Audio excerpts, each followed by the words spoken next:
Sasa hivi performance ya Yanga ni kubwa sana. Sema ninachokiomba mimi kwa Yanga, wacheze formation ambayo 4-4-2 ambao kule juu wasimamishe watu wawili, wakitaka wasitake Dube lazima aanze inshallah. Wataka wasitake Dube? Wataka wakistake Dube mwache aanze. Kwa nini Dube aanze?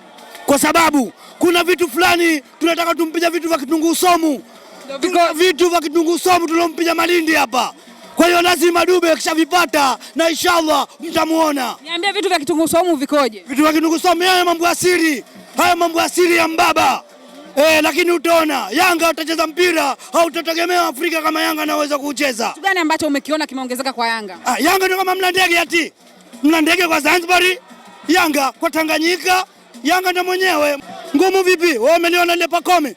Ile Pakome nimekaa kasida na Ronaldinho. Ile Pakome kwanza halizidiki. Ile jamaa halizidiki.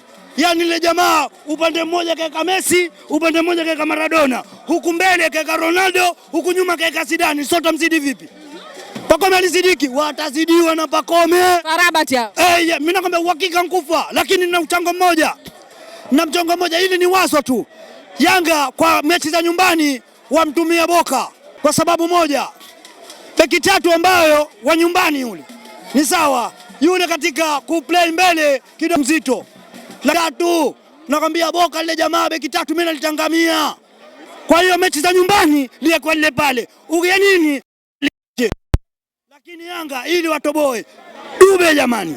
Dube tushampiga kitu cha kitunguu saumu. Hicho kitu cha kitunguu saumu hicho mishipa yote inakaa sawa.